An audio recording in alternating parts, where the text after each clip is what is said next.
we have an incredible speaker this morning. I'm really delighted that she's able to join us.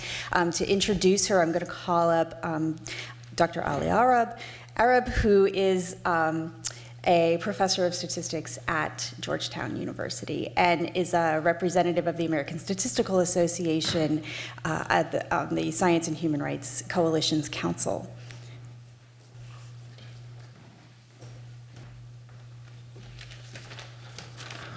Good morning, everyone. So it is truly an honor to be presenting Dr. Davina Durgana. So I'm going to go over a little bit of an introduction here.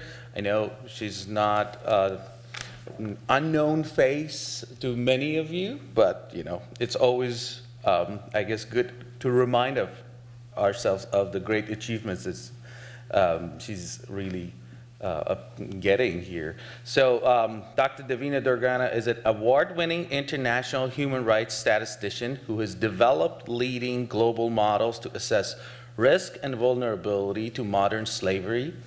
Dr. Durgana is a report co-author and senior statistician on the Walk Free Foundation's Global Slavery Index. She's the American Statistical Association's 2016 Statistical Advocate of the Year, a committee member of the Statistics Without Borders, and a Forbes Top 30 Under 30 in Science for 2017 for her work on statistical modeling, human security theory, and human trafficking. Dr. Durgana also has recently been announced as an inaugural IFDN ambassador, working to encourage women to pursue STEM fields with the AAAS.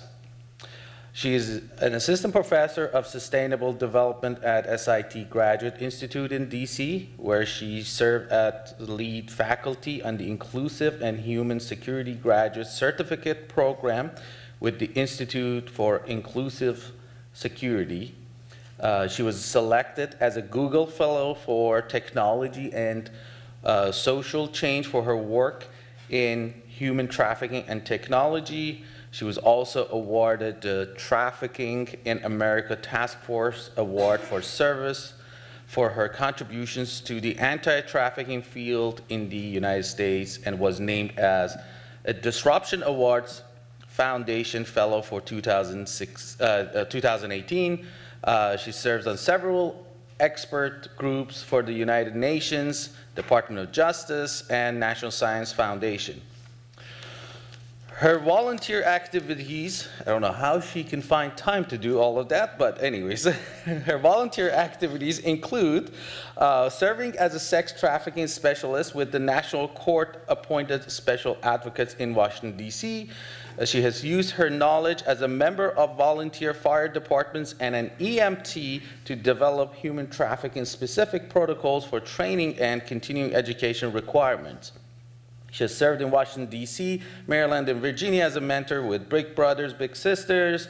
She's a mentor with FabFems and Girl Scouts of America, working to encourage young women around the world to pursue STEM. And if by now it's not clear that we're talking about a rock star scientist, this should clarify it. Dr. Durgana will be featured in the upcoming 2021 children's book, Wonder Women of Science, 12 Amazing STEM Geniuses Who Are Currently Rocking the World. Please join me in welcoming Dr. Davina Durgana.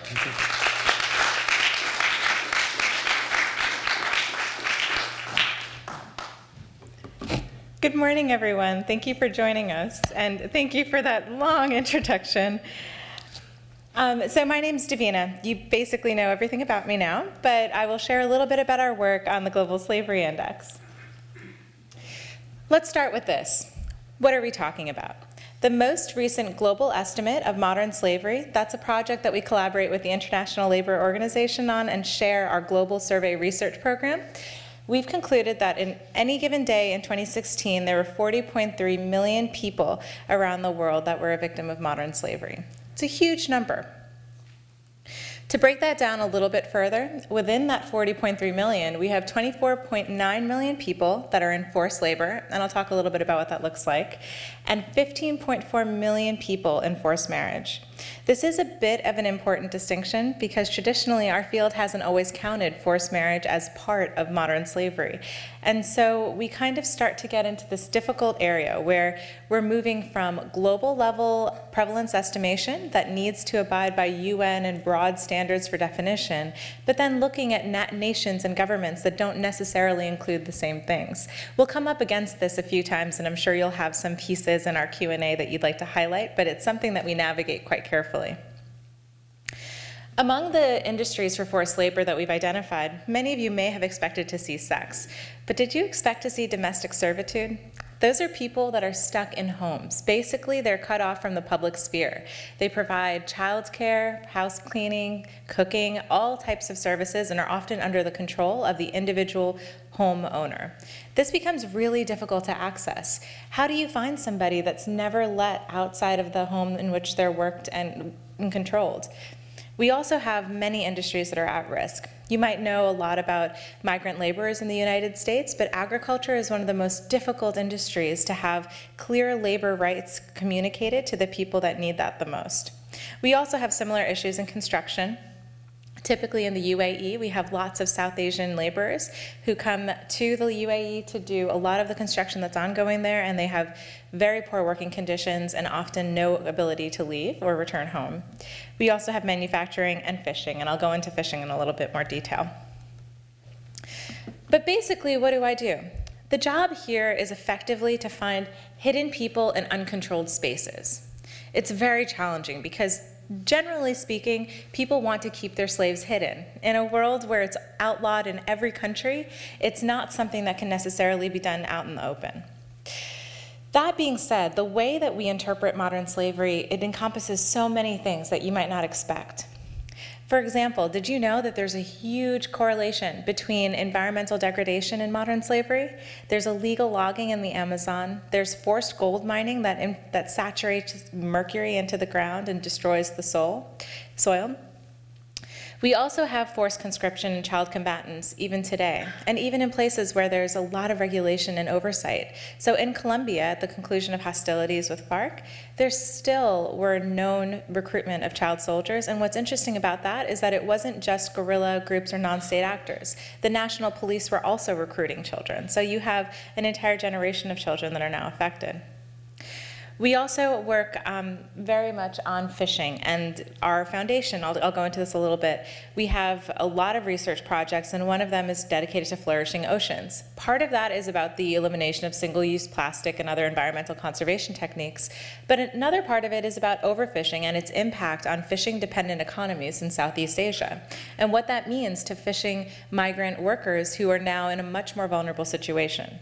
You may not know this, but many slaves that are on those deep-sea fishing vessels, the ones that provide a lot of our cheap tuna and seafood, they are actually stuck at sea for sometimes up to 7 years at a time. They are not brought into port. There's a system called transshipment. It's effectively when a lot of major shipping companies find it less economically feasible to bring all of their major trawlers into port, and so they'll instead have other ships that go around that have the refrigeration capacity to pick up fish from these other vessels and come to port. This means that if you're a migrant laborer involuntarily working on one of these ships, you may not actually see land for that much time. Additionally, dictionaries are outlawed, and that's to prevent all of the migrant laborers from throughout Southeast Asia from communicating with each other and being able to coordinate an overthrow or an attack. Then we also have the issue, of course, of irregular migration. We've seen this, of course, in Syria and now again in Venezuela, and I know that a lot of my fellow statisticians in the room feel a certain responsibility for how our predictive modeling, and especially for me, risk and vulnerability modeling, I just felt that we really can do better in terms of understanding what predicates some of these conditions. Right now, I'm overseeing a few projects in Latin America, specifically focused in Colombia, trying to understand what's going on with the Venezuelan migrants that are ending up in some of these economies, and particularly in sex work. So we'll have a bunch more really compelling research findings for you by the end of this year. Finally, just a bit of a touch for the United States. My little sister, she's a volunteer with City Year. It's kind of like an AmeriCorps project that has young people teaching in at-risk schools throughout the country. So when I went to go visit her in Chicago, the last thing I expected to see were students that fit a lot of the profiles that we were seeing with child soldiers. And it's a bit of a jarring comparison, but bear with me. The idea being that in a lot of these communities in the south side of Chicago, there wasn't legitimate law enforcement control, meaning that law enforcement did not have a trusted and capable presence in a lot of these communities. So a lot of the children that we were meeting with, they were joining gangs in their neighborhoods out of the fear of protection, viable protection for their families. And that was in the United States. And we've met child conscripted soldiers in Eritrea and Burundi that have had very similar motivations. Of course, in Eritrea, it's also state-imposed forced conscription, and that's a bit different, where the government has a huge hand in this. We do also work quite closely on the North Korean issue, where, of course, there are a lot of political dissidents that are forced into hard labor camps, and sometimes even sent into China and Russia to generate income for the North Korean government and state based on the fruits of their labor. We talked a little bit about the deep sea fishing, but I just want to highlight a few of the critical pieces, just to put a little bit of context to what we're talking about in terms of numbers here. These men are raising their hands to indicate that they've experienced the worst forms of abuses on the fishing vessels that they were trapped on. However, one thing that's really exciting, and a good plug for Statistics Without Borders and other forms of collaboration in terms of applied statistics, is that investigative journalists are the ones who blew open a lot of these cases and made a lot of tremendous changes in the quality of life and the way that we're able to surveil this situation. So now we're collaborating with lots of groups on satellite imagery of ships that aren't coming in, and based on the amount of yield that they have, we're trying to determine whether or not it's likely that there are people that are at risk of forced labor on those boats. So this is something that we can do. We can work with our partners in media and in journalism and in civil society to try to affect some of the changes based on the numbers we're analyzing. This is an interesting example. Of course, a lot of times when people hear about slavery, they're automatically thinking about sex work and the sex industry. One thing that's really compelling, though, is that as a risk modeler, I thought it was fascinating, and I wanted to share this with you guys, that it's not always the poorest of the poor that are most at risk for modern slavery. In fact, they're the people that are poor adjacent, those that have a few resources, some education, and legitimate belief that if they were to travel for school, that they would actually be able to achieve this dream of a better education and a better life. These are the people with enough resources to actually invest in smugglers or in some type of travel. And what's interesting is that these are the same people that are predated upon in Nigeria. So in Nigeria, there is a common development narrative that if you go to Europe, if you go to Brussels or Italy, that you'll get an education and you'll be able to change your life. Many, many young women do this, but what's happened is that Nigerian criminals, basically traffickers, have understood that this narrative is a very common one that are being taught to young women, young girls, young children, and effectively they've controlled all of these suburban areas around Naples.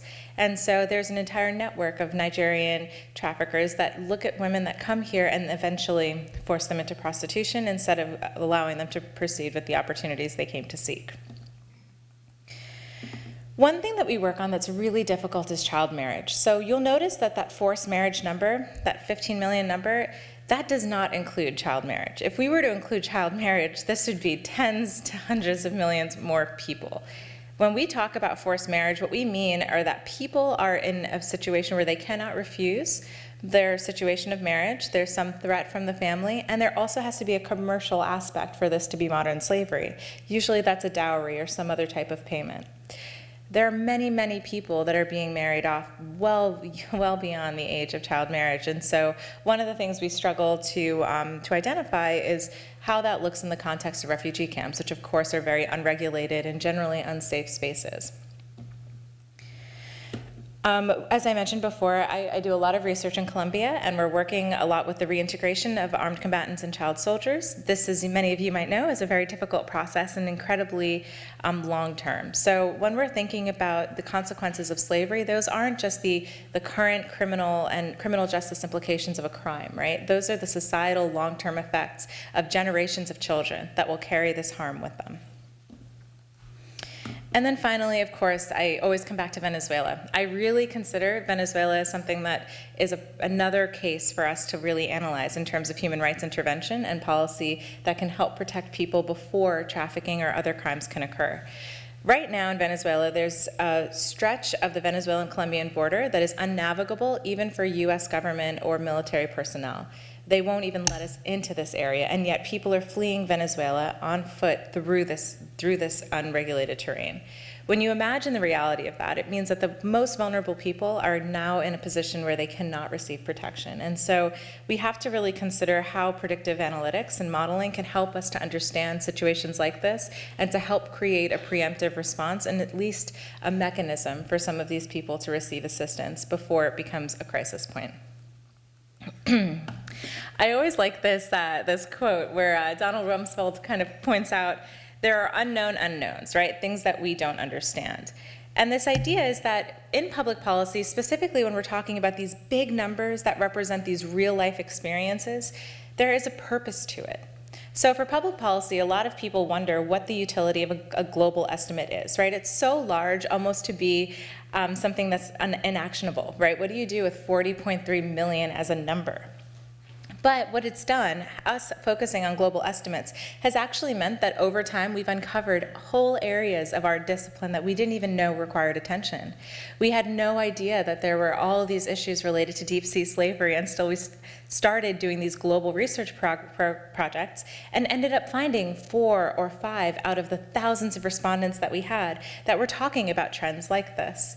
We really didn't understand the scale of some of the sex industries and how pervasive they were in the source countries, that these narratives were being identified by traffickers in advance, and then there was all of these ancillary networks that were developed to basically predate upon women and girls that were going to school.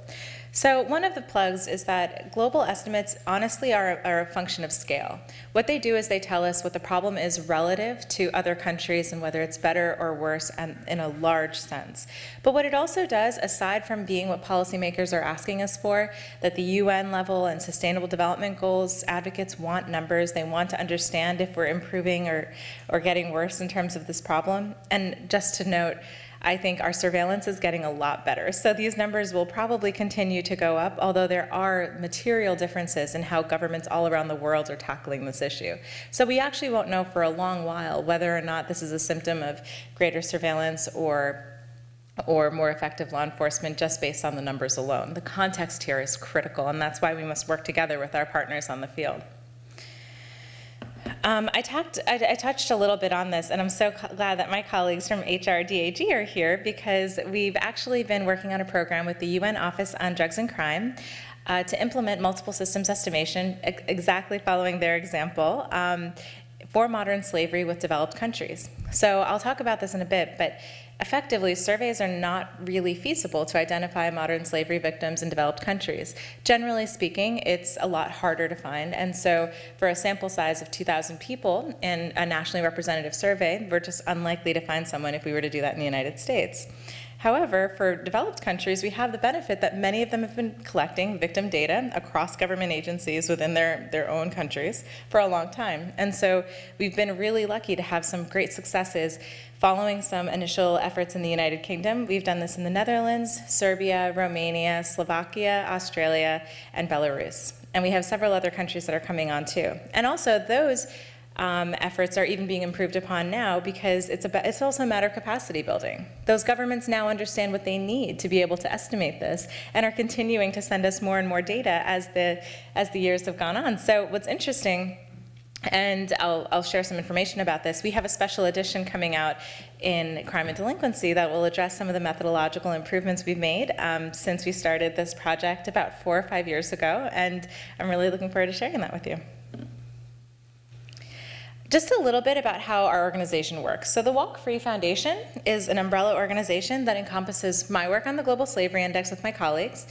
We also have a Global Freedom Network, and that brings together the faith-based communities on this issue. Now that's really important because in a lot of countries, the national government does not have enough resources to actually provide the victim services and the other support that are needed. So in those countries, the faith-based communities step up and really provide a lot of that assistance that we can't find in other ways. We have the Bali Process Government and Business Forum, and that actually works with governments within the Asia-Pacific region, including the United States and a few other key producers or key consumers that are looking at supply chain transparency and how their decisions as corporate actors are affecting modern slavery. We have the Freedom Fund. There are we like to call them our little idea factory, but basically what they do is they trial some of these interventions at a smaller scale so that we can perfect the method, and then we can understand basically which interventions might be more effective than others. And finally, a big piece of this is also public communication. So looking at Freedom United, how do we communicate all of our research findings to the public? And of course, that's a very challenging endeavor, as many of you might know. We want to retain all the caveats and all the clarity around our technical findings, but then we also are working with journalists and other groups in a very strong partnership to try to communicate the most important pieces of that work for their audiences and for work on the ground. So it's a bit of a balance that we're always trying to struggle to meet. For our 2016 index, we are now in the 2018 edition, but we've really worked with key influencing partners to try to push this message, the numbers that we've had at those points in time. Of course, the numbers have changed now that it's an updated edition, but the idea is that we're trying to do as much as we can to get this into the public space.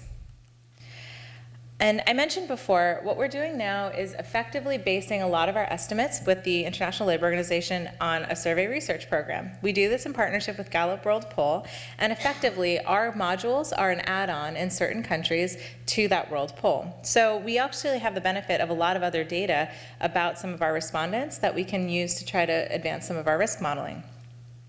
What the surveys capture well are forced marriage, when we can ask questions about it. Of course, we have limitations from an ethical perspective in terms of talking to minors. And so what we do is we'll ask about a time frame. So basically, has this occurred within the last 5 years? And if someone's a respondent at that point who's maybe 18, and they say that something like this might have happened to them 5 years ago, we can then assume that they were a minor when it happened within that 5-year time frame. I do want to make a little plug that, of course, there are so many limitations to some of these things. There's telescoping in criminological theory, of course, where people maybe don't remember the circumstances of crimes or things that have happened to them quite accurately, but we do our best to really capture as much of that information as we can. Also, given the difficulty in identifying slaves through nationally representative surveys, what we also do is we ask about a network. So we ask about your parents, your siblings, your children, and effectively hope that somewhere in that context we'll understand a bit more about what's going on in that country. Of course, a self-report, someone who's a respondent discussing their own experiences, is going to be weighed more heavily than someone who's reporting on someone else's experiences. We also address forced labor exploitation for both adults and children, and then we work with our colleagues at the International Organization for Migration. Of course, that's purposely blurred out. It's anonymous anyway, but just in case. And that's where we look at forced sexual exploitation. It is actually very difficult, of course, to find information about sexual exploitation via these survey formats, and so we're always eager to look at complementary and other data sources. To put a little bit of context too, it's not just numbers, right? It's not just our survey module that asks about the conditions of work and the industries. We also allow for something called verbatims or free responses. So these are actually the words of people around the world explaining their own situation of slavery. A 27-year-old male in Tunisia, he said they withheld his papers and his passport, and they forced him to sell drugs to repay the debts of his brother, who was being held in an Italian prison. When you think about the complexity there, and you think about what that means to go from coding different modes of coercion in a survey response to then thinking about someone putting in their own words the experience they have, it just shows you the power of some of these survey research programs and inspires us to really think about adding that context whenever we can. There are real people behind each of those numbers that are represented by that 40.3 million number, right? These are individuals who are suffering today and people that we can hopefully help. So I oversee our risk modeling efforts, and at the global level, as you can imagine, that's quite limited. I need to come up with a model that can work for most of the countries we cover, and it has to be data sources that generally are timely, that they're updated regularly, that they have transparent data sources, so you can imagine that we're quite limited. One of the really exciting things that I'm working on right now is actually developing regional risk models that are now going to be disaggregated from our government response and our prevalence data, and so I can try to tailor some of these models or to understand these models vis-a-vis our slavery estimates, which will be very exciting. The goal is that we don't just have a set of government interventions that we recommend, but rather that we could probably try to figure out what might be the best indications or the best ways to prioritize limited research funding. The risk modeling that we do plays an important role in estimating prevalence for us. This is because we don't have surveys in every single country, and we don't have MSCs or other estimates for developed countries for many of those either. So based on the information we have, we do our best to plug some of those gaps with our risk modeling to understand the relative risk of modern slavery for countries where we don't have other hard data points. Basically, for the global estimate, the way this worked out, and I'm sorry this is a bit hard to read, but effectively, we looked at individual and country level risk factors, looking at my model and as well as some of the other information we had from the Gallup World Poll. We aggregated those individual predictions into country level risk scores, and then we actually went from the global estimate number that we agreed on with the ILO and then disaggregated that out regionally and then again by individual countries. In some cases, we had information such as on forced labor, state-imposed forced labor, that wasn't going to be evenly distributed, of course, if that pertained to only a certain few countries, so we had to kind of work that out. Another compelling aspect of what we do is government response. So what we have is a database that assesses basically 5 different pillars of government response to modern slavery specifically. What's really cool about this, though, is that it's not enough to have something on the books. A lot of times that's where most research efforts will stop. We actually look at implementation and invite NGOs from every country that we cover to comment on whether or not they think some of these measures are effective. So you can imagine for the United States that this is quite interesting. On the books, we have protections for undocumented migrants and others to be screened and receive assistance. However, NGO providers this year have commented that unfortunately, due to immigration policies and other lacks of protection in terms of like deportations without adequate screenings, that sometimes those protections aren't upheld. And so actually the United States, even though we have it on the books and we do have it in practice, because it was invalidated by comments by our NGO partners, we had to weigh against that. So it's kind of cool in that all of this is documented. You can look online. So if there's any country you're particularly interested in working in and you want to understand the labor rights protection context, or you want to see what they're active on and what they're doing in this issue, you're more than welcome to check it out at globalslaveryindex.org. One of my favorite pieces about our work is the fact that it's a lot easier to understand in terms of modeling than some other crimes that have to do with the individual decisions of a criminal actor, right? This isn't something that's difficult to model in the sense that it has an economic motive, profit. This is a crime that's predicated on making money. And so what's really fascinating to me is to think about all of the goods that are complicit in forced labor. So some of the industries that we know about, I think I mentioned fish to you, but for sure we have timber, of course, from the protected areas of the Amazon that is often coming in. We have electronics, so everyone here has a smartphone and a laptop, and I'm so sorry to say this, but likely that's coming from cobalt and coltan from the DRC, and often from very dangerous unregulated mines where they're collapsing constantly with young children who are small enough to fit in there being caught and buried alive effectively. The garment industry in Southeast Asia, particularly in Bangladesh and Vietnam, is incredibly rife with modern slavery in the form of child labor. And cocoa in West Africa has always been a source of concern. What's really interesting is that I actually serve on a civil society working group for Customs and Border Patrol, and they have a very compelling tool. It's called a withhold release order. What that means is that when they know that a good is made with forced labor, they can actually prohibit ships from those countries coming in with certain goods on the basis of the fact that we know it's made with forced labor. That said, we are still importing a lot of these goods. And so the question becomes, how do we get better as consumers? So every single person in this room, how do we know what goods are going to be complicit with forced labor, and how can our decision-making, our purchasing power, help to prevent and protect prevent this crime and protect others. And so that's one of the most empowering things I think about this aspect of the field, is that this isn't something that's just being done. It's being done for our benefit, right? This is being done so that we can pay less for certain goods, that we can be effectively complicit in this kind of line of consumerism. And that's the piece, although it sounds kind of sad, the exciting piece is that we have agency, right? We can choose what we're buying. We can ask questions about what goods are sourced from. And so this is just something that I find a bit empowering, in that it may seem like this huge issue, that these 40.3 million people, they just can't, what can we do for them in our daily lives? But this is what we can do. We can ask questions about where our clothes are coming from. We can ask questions about the chocolate we're buying. Halloween's right around the corner. I always think about this. When you're buying those 1,000-piece mixed bags of chocolate, how is it possible to pay so little for that much chocolate and expect that there's something getting back to the producers? There are lots of brands that we can highlight, and also the Department of Labor publishes lists of goods that are known to be made with forced labor, so those are always great places to start. And they actually have smartphone apps, Sweat and Toil, and so you can go there and just check out any goods that you think are interesting, and just start thinking a little bit more about your consumer choices.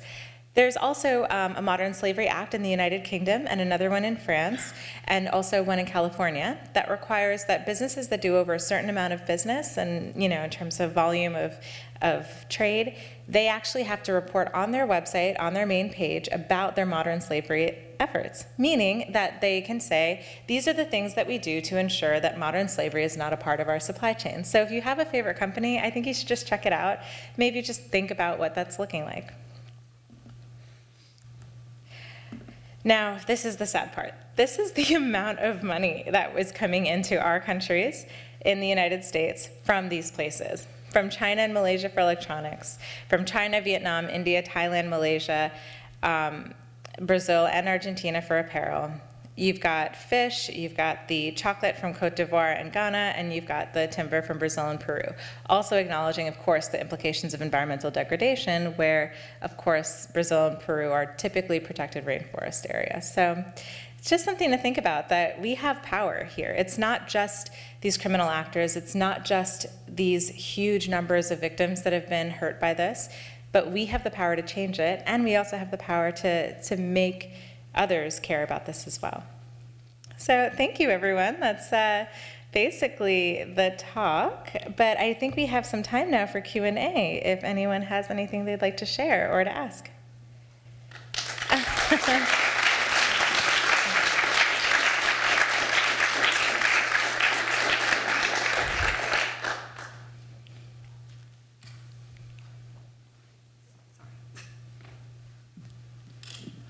Thank you for a really great talk. So I wanted to ask how you got involved in your work. Were you a scientist first and then learned more about what's going on in the world? Or did you go through your training within the context of human rights work? Thank you for that question. So actually, I wasn't even sure that I wanted to be a scientist when this first started. I had begun by working with lots of, I think you heard in the very generous bio, but a lot of civil society groups. I truly believe that community intervention was the best course of action, that if we could build a strong community in any country, in any context, that we could protect lots of vulnerable people from these crimes. But then I started realizing through my work with some of the advocacy groups that the numbers and the kinds of people that we were giving assistance to wasn't portrayed in the dominant policy discourse. So 10 years ago, this is before Taken and Liam Neeson, when very few people knew about modern slavery in the public, people were really just thinking about young children, US citizens who were being kidnapped and forced into slavery. But the reality is that there are runaway and homeless youth in every urban city, and children that are not going to be noticed, that people aren't going to call law enforcement for. Those are the much more likely victims than are the children who are coming from protected households where people will notice that they're missing. And so there is also a huge dimension here that's always been politicized in the United States about undocumented and migrant laborers who have been overseen and overlooked. And one of the things that concerned me was that we had a confluence of structural factors that were consistently putting them at risk. There were language barriers in terms of the assistance that they required. There was a severe undercapacity in protecting their equal employment opportunity rights. And so actually, when I was working in the field and I decided that I was going to go in to do my PhD. I came in knowing specifically that I wanted to work on statistics, and especially to work in the space of like public and scientific dialogue to try to make sure that the policy interventions we were recommending actually had an impact on the people that needed it. But yeah, thank you for your question. And I think we have one right here. Oh, I just wanted to ask for details about that slide that's showing up there. Oh, sure. I don't really understand what the different colors mean. Oh, yes, of course. I'm sorry. It's a little unclear. So do you see that there's like this blue and the red? That portrays to like the electronics that are the blue in the icon here, and then the red are the garments. This lighter blue is fish, and this green is Coco. So do you see the fish icon and the Coco icon? And then timber is pink. And at the bottom, there's US 1.4 billion and then 354 billion, one in red and one in white. What do they mean? Yeah, so the top 5 at-risk imports are those 5 industries. And basically, the 144 billion is the share of the 354 billion that's coming from the G20 countries. So it's showing you that of the $354 billion that all G20 countries are importing, the US has a pretty significant share of that at 144 billion. So we did the same exercise for each country in all of the G20, and this was our share. So specifically as American consumers, be empowered that we have a lot of decision-making power. Thank you for asking that too, by the way. Oh yes, please. Yes. Thank you for your amazing talk. I want to apologize for the fact that I'm going to give a question that's kind of drawn from the past 2 days of talks as well. In that we're seeing a lot of people using science and pushing forward into the public sphere and doing things like fighting against modern slavery or using these to protect indigenous peoples and lands and such. You know, all doing fantastic science. But how much of this is actually pushing sort of backwards into the scientific literature, which is full of people writing about problems that don't have as much immediacy? I'm wondering how much of that you are doing in your work and what your thoughts are overall on that. Yeah, thank you. You know, we were actually just talking about this morning, this challenge of being both in the scientific community and in this public space. And I think one of the challenges that I have, and I think a lot of us have with academic publishing, of course, is the timeline for publication and sometimes just the level of engagement, because many of us that are working in these spaces don't have the same demands on academic publishing, or maybe have some flexibility in where we have our impact, right? Like how this is determined. So for in terms of from the ground up, right, we receive a lot of input in terms of how we've shaped our survey designs and how we craft our research projects based on the ground experience with survivors and coalitions that say that these are problems. So, for example, we've received a lot of criticism from people that were victimized in the in the Gulf states, basically saying that we are not representing the problem well there because we really can't easily get in there to do survey research. So one of the exciting things we're doing is actually looking at sending countries to the Gulf states and only surveying returned migrants to ask them about their experiences in the Gulf states to try to come up with a way of estimating the level of victimization. In terms of scientific engagement, I think that's a very good question. And I think we also have a challenge here where we're going through something right now, actually, where some peer-reviewed journals and some colleagues are not necessarily engaging in the most constructive manner at times with some of the people that are in the field or people that are having an impact. So one of the things I'll share with you is that the program I manage on multiple systems estimation, we've had one article that was published recently that was quite critical of the method that was used about 7 years ago in the United Kingdom, which has since changed, and a lot of our work, we've taken pains to publish and to share our packages and to make this stuff publicly available. However, the conclusion on the basis of analyzing just that one UK example, the very first example that has since, we've innovated and changed, the conclusion was that this method was not suitable for any application in modern slavery. And so, as you can imagine, the day that was published, I was receiving emails from our colleagues in the Australian government and the Serbian government wanting to know what is the impact of this article on the work that we've done with you. Like, we've trusted you, we've worked so closely with you, and what does this mean? Like, this is not a good method, like, do you not understand? And then the problem becomes, of course, there were some errors in that article, and there are things that we need to correct, but it also puts all of us in a bad situation, because we're now in a position of writing like a response, a letter to the editor that would say, you know, these are the technical issues, like these are the technical challenges with what was presented, but these are also the misunderstandings in the application.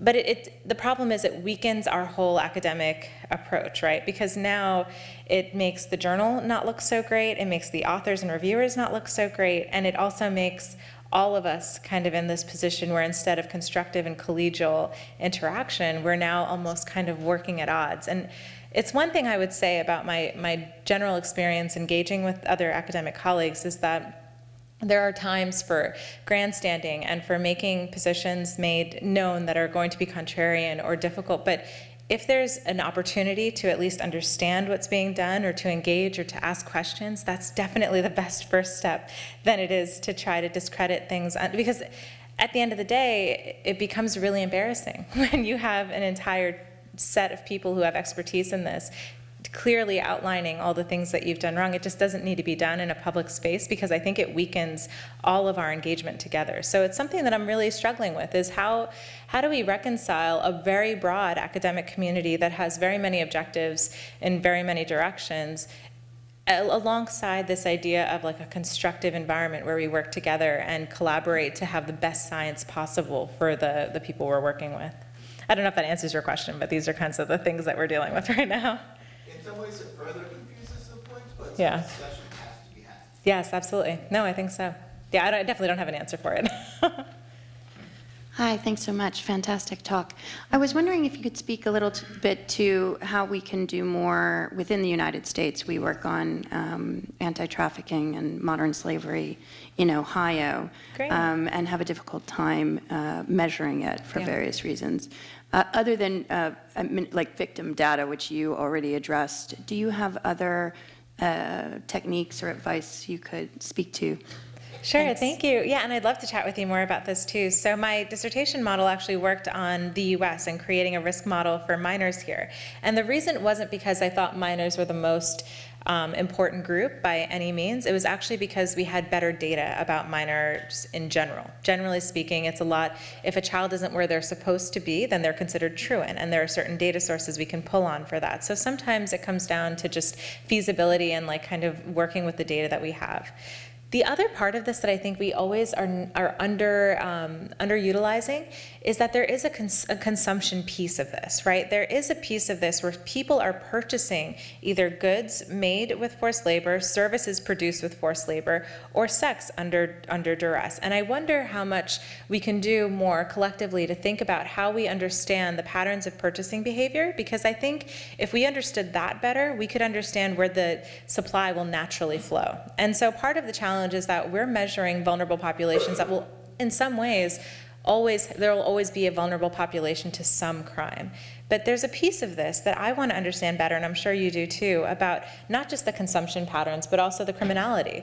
What is motivating these traffickers to make the decisions they're making? They're very rational actors for the most part, and they're motivated to do modern slavery and human trafficking as opposed to other lucrative crimes. So the reason must be that they're facing some lesser penalty, that lesser chance of detection, something that can inform our actions in terms of how we fight this. So I'd love to talk to you more about some of the other data sources, because we spend a lot of time thinking about this. Thanks. Thank you. I think that's our time.